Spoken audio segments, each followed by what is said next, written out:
السلام علیکم فرینڈس، آج ہم لوگ شروع کرنے جا رہے ہیں episode 11 of novel sulphide. Hope so کہ آپ لوگ بہت زیادہ انجوائے کر رہے ہوں گے، اتنا کہ جتنا میں ایکسپلین بھی نہیں کر سکتی یا جتنا میں سوچ بھی نہیں سکتی۔ اور اس ناول کے بارے میں تو کیا ہی کہنے، مطلب نور راجپوت نے تو کمال ہی کر دیا۔ خیر، کیا سپوائلر دوں، کیا تعریف کروں، کیا میں آپ کو بتاؤں، آپ لوگ خود سنیں تاکہ آپ لوگوں کو پتہ چلے کہ یار کتنا اچھا، کتنا مزے کا ناول ہے یہ، جس کو آپ کو سننا چاہیے، نہ کہ آپ کو سکپ کرنا چاہیے۔ اچھا، آپ لوگ بتائیں کہ آپ لوگوں کو میری آواز کیسی لگ رہی ہے، مطلب کہ میرا پڑھنے کا اسٹائل، میرا بتانے کا اسٹائل۔ اگر تو کچھ ایسی باتیں یا چیزیں ہیں جو آپ کو پسند نہیں ہیں، اس کو بھی ہائی لائٹ کریں، اور ایسی باتیں جو آپ کو پسند ہیں اس کو تو زیادہ ہائی لائٹ کریں، تاکہ مجھے پتہ چلے کہ آپ لوگوں کے لیے کیا خوبصورت ہے، کیا نہیں، میں ان چیزوں کو امپروو کروں۔ دیکھیے، کوئی بھی کام ہو، سٹارٹنگ میں تھوڑا سا مطلب گلیچز ہوتے ہیں، پھر بعد میں آہستہ آہستہ اسموتھ ہوتی رہتی ہیں چیزیں، انسان گرو کرتا رہتا ہے، سمجھتا رہتا ہے، جانتا رہتا ہے، اپنی غلطیاں اس کو سمجھ آتی رہتی ہے، تو وہ ان چیزوں میں چینجز لاتا ہے۔ تو میرا بھی کچھ اسی طریقے کا حال ہے، آپ لوگ جیسے جیسے مجھے گائیڈ کرتے جائیں گے ویسے میں اپنے کانٹینٹ میں چینجنگ لاتی جاؤں گی۔ تو بس اب ہم اس کو اسٹارٹ کرتے ہیں، ریڈی سیٹ گو۔ پھر اس خانم میں اتنا کانفیڈنس کہاں سے آ گیا؟ اسٹوڈنٹ کے ہجوم میں گھرے آرجے کا ذہن کہیں اور الجھا تھا۔ اس نے مہرو اور خانم کو ڈپارٹمنٹ سے باہر جاتے دیکھا تھا۔ بتائیں نا آرجے، آپ کا دماغ اتنا تیز کیسے چلتا ہے؟ ایک لڑکی نے کسی اینکر کی طرح اس سے سوال کیا تھا۔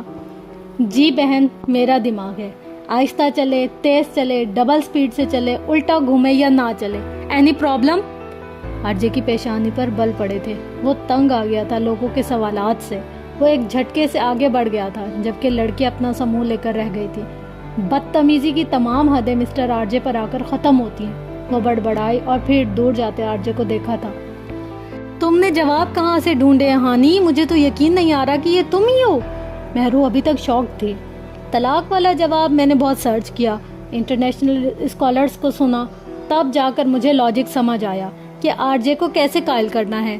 جب مجھے لاجک سمجھ آئی، پھر میں دین والی اور تھیسیس کے جہاز والی بات میں گھس گئی اور بالآخر جواب پا لیا۔ وہ مسرور سے بتا رہی تھی، وہ دونوں ہاسٹل جا رہی تھی، شام کے 6 بجنے والے تھے، سورج غروب ہونے والا تھا۔ لیکن اتنے اطمینان اور اعتماد سے جواب دیا تم نے، پہلے تو تم ایسی نہیں تھی۔ مہرو کو جانے کس بات کا صدمہ لگا تھا، اسے یقین نہیں آ رہا تھا کہ جو ابھی اندر لوگوں کو قائل کر رہی تھی وہ ہانی ہی تھی۔ اس کی بات سن کر ہانی مسکرائی تھی اور اس کا ذہن پیچھے کہیں بھٹکا تھا۔ پچھلے ویکینڈ کی بات ہے، جب وہ گھر گئی، وہ آرجے کے سوالات کو لے کر پریشان تھی۔ اسے سمجھ نہیں آ رہا تھا کہ اس نے حامی تو بھر لی، لیکن جواب کیسے دے گی۔ وہ مغرب کی نماز کے بعد لان میں بیٹھی تھی، کرسی سے ٹیک لگائے، آنکھیں بند کیے۔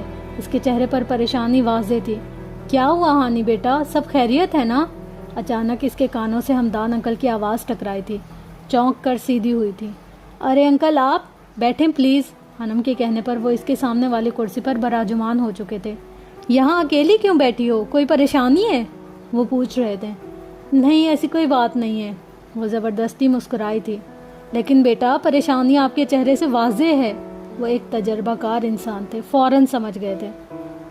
انکل، اگر ایک سائنس کا پیروکار آپ کے مذہب پر سوال اٹھائے اور آپ کو لاجک کے فلسفے میں الجھا دے تو اس کو کیسے جواب دینا چاہیے؟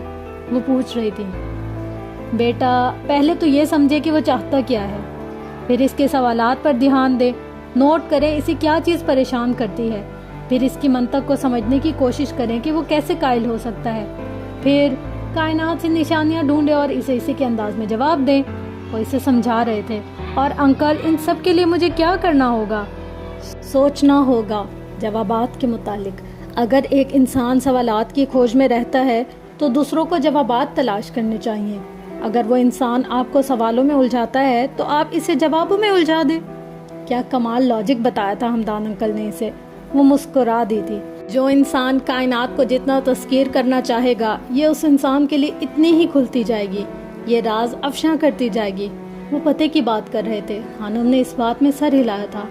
اور قرآن پاک میں ارشاد ہے، ترجمہ، یقیناً آسمانوں اور زمینوں کی پیدائش میں اور شب و روز کی باری باری آنے میں اہل عقل کے لیے بہت سی نشانیاں ہیں۔ اس آیت میں اللہ تعالیٰ نے لوگوں کو اس کائنات میں غور و فکر کی ترغیب دی ہے کہ کائنات کی نشانیوں سے بصیرت حاصل کریں، اس کی تخلیق میں غور و فکر کریں۔ اس کے لیے لفظ آیت کو مبہم رکھا گیا اور یہ نہیں کہا کہ اگر اس میں فلاں فائدہ ہے، کیونکہ ان فوائد اور آیات کی اقسام ہی بہت زیادہ ہیں۔ اس کی وجہ یہ ہے کہ اس کائنات میں ایسی محیر العقول نشانیاں ہیں جو دیکھنے والوں کو دنگ کر دیں۔ ان میں غور و فکر کرنے والے انہیں تسلیم کیے بغیر رہ نہیں سکتے۔ یہ نشانیاں متلاشیان حق کے دلوں کو اپنی طرف کھینچتی ہیں، اللہ تعالیٰ کے تمام اہداف کے متعلق روشن دماغوں کو متنبہ بھی کرتی ہیں۔ چنانچہ اس کائنات میں موجود اجرام فلکیہ اور اشیاء کی تفصیل کسی بھی مخلوق کے لیے شمار کرنا ممکن نہیں ہے۔ تفصیل تو کیا، کسی ایک چیز کی مکمل معلومات حاصل کرنا بھی ممکن نہیں ہے۔ مختصر یہ کہ کائنات کے حجم، وسعت، اس کا منظم نظام حرکت، اس کائنات کے خالق کی عظمت اور عظیم سلطنت، اختیارات اور وسیع القدرت کی واضح دلیلیں ہیں۔ روحان، نماز پڑھی آپ نے؟ ایک چھوٹے سے لکڑی کے ڈیسک کے پیچھے لمبی داڑھی والے مولوی نے 7 سال کے روحان سے پوچھا تھا، جو نہ جانے کن خیالوں میں کھویا ہوا تھا۔ مولوی صاحب کے دونوں طرف بچوں کی لمبی قطاریں تھی۔ بچے سر ہلا ہلا کر اونچی آواز لگا کر اونچی اونچی آواز میں پڑھ رہے تھے۔ روحان ان تمام بچوں میں سب سے زیادہ ذہین اور لائق بچہ تھا۔ وہ 4 سال کا تھا جب اس مسجد میں ناظرہ پڑھنے آیا تھا۔ وہ 1 سال میں قرآن پاک پڑھ گیا تھا۔ وہ دوسرے بچوں کی نسبت کم کو تھا، اپنے سبق پر دھیان دیتا تھا۔ وہ قرآن پاک کے صفحات پر لکھے حروفوں کو غور سے دیکھتا تھا، جیسے کیمرہ کسی چیز کو سکین کرتا ہو۔ 2 سال میں اس نے 2 بار قرآن پاک مکمل کیا تھا۔ اب وہ حفظ کر رہا تھا، لیکن اچانک وہ عجیب و غریب سوال کرنے شروع ہو گیا تھا، جنہیں سن کر کبھی تو مولوی صاحب حیران رہ جاتے، کبھی گھبرا جاتے تھے اور شدید غصہ کرتے تھے۔ نہیں پڑھی، روحان نے اطمینان سے کہا تھا۔ کیوں نہیں پڑھی؟ آپ کو پتہ ہے نا اللہ پاک سزا دیتے ہیں نماز نہ پڑھنے پر، وہ سخت سے لہجے میں کہہ رہے تھے۔ لیکن کیوں سزا دیتے ہیں وہ؟ آپ تو کہتے ہیں کہ وہ ہم سے بہت پیار کرتے ہیں، پھر سزا کیوں دیں گے؟ اس کا سوال مولوی صاحب کو خاموش کروا گیا تھا۔ کیونکہ وہ اللہ ہے، سب سے بڑا ہے، اس لیے۔ کچھ دیر بعد وہ بولے تھے، اللہ ہونے کا مطلب سزا دینا ہوتا ہے؟ اگر ہم اللہ بن گئے تو کیا ہم بھی سزا دیں گے؟ اور مجھے ایسا اللہ نہیں پسند جو سزا دیتا ہے، مجھے نہیں پسند، آئی ڈونٹ لائک۔ وہ معصوم تھا، نہیں جانتا تھا کہ کیا پوچھ رہا ہے، کیا بول رہا ہے۔ چٹاخ کی آواز پورے ہال میں گونج گئی تھی۔ مولوی صاحب کے ہاتھ کی انگلیوں کے نشان اس کے نازک گال پر بری طرح سے چھپ گئے تھے۔ وہ حیران سا مولوی کو دیکھ رہا تھا، جس کے چہرے پر وحشت چھائی تھی۔ تم بچے نہیں ہو، شیطان ہو، شیطان! وہ اسے بازو سے پکڑ کر حویلی لے آئے تھے۔ مولوی صاحب کی پورے علاقے میں بہت عزت تھی۔ جلیل صاحب بھی خود ان کا بہت احترام کرتے تھے۔ آپ کے گھر میں انسان کے روپ میں شیطان پیدا ہوا ہے سید صاحب، اسے یہاں سے دور لے جائیں اور آئندہ مسجد میں مت بھیجنا، باقی بچوں کو بھی خراب کرے گا۔ وہ غصے سے بولتے واپس جا چکے تھے۔ آپ نے کیا کہا تھا روحان بیٹا؟ عائشہ جبیل، اس کی ماں، نے پیار سے پاس بٹھا کر پوچھا تھا۔ روحان کی بڑی بڑی آنکھوں سے آنسو کا قطرہ ٹپکا تھا، جو اس کے پھولے گالوں پر پھسل گیا تھا۔ انگلیوں کے نشان ابھی بھی واضح تھے۔ انہوں نے کہا تھا کہ نماز نہ پڑھنے پر اللہ سزا دیتے ہیں۔ میں نے پوچھا کیوں؟ انہوں نے کہا کہ وہ بڑے ہیں۔ پھر میں نے کہا کہ مجھے سزا دینے والا اللہ نہیں پسند، مجھے ایسا اللہ نہیں چاہیے۔ وہ روتے روتے اپنی ماں سے لپٹ گیا تھا۔ عائشہ جبیل کا دل پھٹ گیا تھا، جیسے اس کا سوال اتنا برا نہیں تھا کہ ایک معصوم بچے کو شیطان کا نام دے دیا جاتا۔ آج سے میں اپنے بیٹے کو پڑھاؤں گی، میں بتاؤں گی سب۔ وہ اسے لے کر کمرے میں چلی گئی تھی۔ ہمارے معاشرے کا یہی المیہ ہے کہ ہمیں ڈرایا جاتا ہے، دھمکایا جاتا ہے، اللہ کو سزا دینے والا بتایا جاتا ہے۔ ہمیں صرف یہ کہا جاتا ہے کہ نماز پڑھو نہیں تو اللہ مارے گا۔ ہمیں اللہ کی محبت نہیں سمجھائی جاتی، بندے اور اللہ کا تعلق نہیں بتایا جاتا۔ وہ بچہ تھا، اس کے معصوم سوالوں کے جواب دیے جا سکتے تھے، لیکن اسے شیطان کہہ کر دھتکار دیا گیا تھا۔ کسی نے نہیں سوچا تھا ان سب کے سخت الفاظ واقعی اسے اللہ سے بہت دور اور اس کا انکار کرنے والا بنا دیں گے۔ یہ نہیں بتایا جاتا کہ وہ تو سب سے زیادہ پیار کرنے والا بھی ہے، غفور و رحیم ہے۔ وہ دونوں ڈپارٹمنٹ سے سیدھا تھی۔ یہ اسٹوڈنٹ ٹیچر سینٹر تھا جو ہاسٹل ایریا میں تھا، جو ایک چھوٹے سے شاپنگ مال کی طرح تھا جہاں ضرورت اور پسند کی ہر چیز مل جاتی تھی۔ مہرو کو کچھ چیزیں لینی تھی۔ میں تھک گئی ہوں یار، ہانم نے ایک طرف بیٹھتے ہوئے کہا تھا۔ وہ ڈپارٹمنٹ سے وہاں تک پیدل آئی تھی جو اچھا خاصا فاصلہ تھا۔ اچھا تم بیٹھو، میں چیزیں لے کر آتی ہوں۔ مہرو شاپ کی طرف بڑھ گئی تھی۔ رات کو STC پر اسٹوڈنٹس کا میلہ لگا ہوتا تھا، ہنستے مسکراتے چہرے، وہاں زندگی دوڑتی تھی۔ اچانک ہانم کی نظر لڑکوں کے ایک گروپ میں بیٹھے RJ پر پڑی تھی جو سگریٹ پی رہا تھا۔ نشئی۔ ہانم اسے دیکھ کر بڑبڑائی تھی، اپنے چہرے پر کسی کی نظروں کی تپش محسوس کر کے۔ RJ نے چاروں طرف نظریں دوڑائی تھی اور پھر ہانم پر اس کی نظریں رکی تھی جو اسے ہی دیکھ رہی تھی، اور پھر RJ کے دیکھنے پر نظریں چرا گئی تھی۔ وہ سگریٹ کا دھواں اڑاتے ہانم کو دیکھ رہا تھا۔ دھوئیں کے مرغولے میں ہانم کا چہرہ کبھی دھندلا جاتا تھا اور کبھی واضح ہو جاتا تھا۔ وہ اسے دیکھ کر نہ جانے کس گہری سوچ میں پڑ گیا تھا۔ لفنگا، وہ ایسے ہی دیکھ رہا تھا۔ ہانم ایک جھٹکے سے اٹھی اور پھر شاپ کے اندر چلی گئی تھی جہاں مہرو گئی تھی، جبکہ RJ ابھی تک سوچ کے زیر اثر تھا۔ ڈپارٹمنٹ میں مڈ ٹرم ایگزامز چل رہے تھے۔ سیمینار کو کچھ دنوں کے لیے ملتوی کیا گیا تھا۔ ایک ہفتے تک وہ بری طرح پڑھائی میں غرق رہے تھے۔ آج ان کا رزلٹ تھا۔ توقع کے مطابق RJ نے ٹاپ کیا تھا۔ وہ سب سے اوپر تھا۔ ہانم کو اس کے ٹاپ کرنے پر کوئی مسئلہ نہیں تھا، البتہ وہ حیران تھی کہ وہ کبھی کلاس میں آتا تھا اور کبھی غائب رہتا تھا، پھر بھی ٹاپ کر گیا۔ البتہ ایک بات پر وہ شکر کرتی تھی کہ کبھی ان کی براہ راست بات نہیں ہوئی تھی۔ وہ سیمینار روم کے باہر ایسے ہوتا تھا جیسے اسے جانتا ہی نہ ہو۔ دسمبر کا دوسرا ہفتہ چل رہا تھا۔ سردی کی شدت میں اچانک ہی اضافہ ہو گیا تھا۔ لاہور کا درجہ حرارت 5 ڈگری سے 4 ڈگری پر چلا گیا تھا۔ ہانم بستر میں دبکی بیٹھی تھی۔ باہر چڑھنے والی تیز ہوائیں اسے اندر رہنے پر مجبور کر رہی تھیں کیونکہ اسے حد سے زیادہ ٹھنڈ لگتی تھی۔ وہ پوری طرح سے اپنے موبائل میں مگن تھی جب مہرو کی آواز پر چونکی۔ ہانی، چلو STC چلتے ہیں۔ ہانم کے لیے مہرو نے گویا دھماکہ کیا تھا۔ وہ ٹھنڈ سے مری جا رہی تھی اور مہرو کو STC جانے کی پڑی تھی۔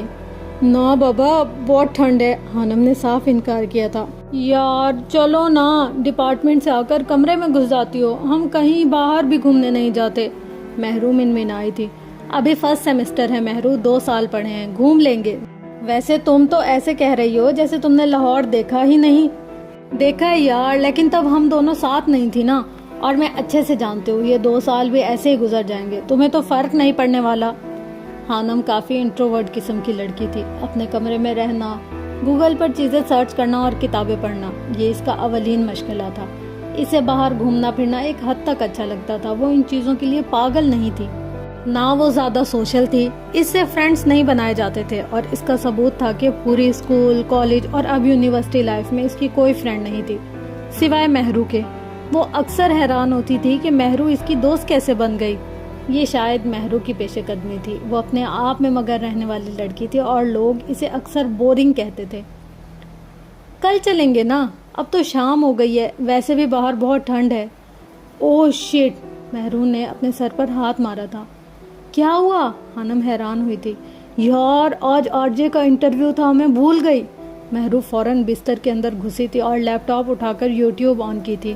وہ اس کا انٹرویو کیسے مس کر سکتی تھی، جبکہ ہانم افسوس سے سر ہلا کر رہ گئی تھی۔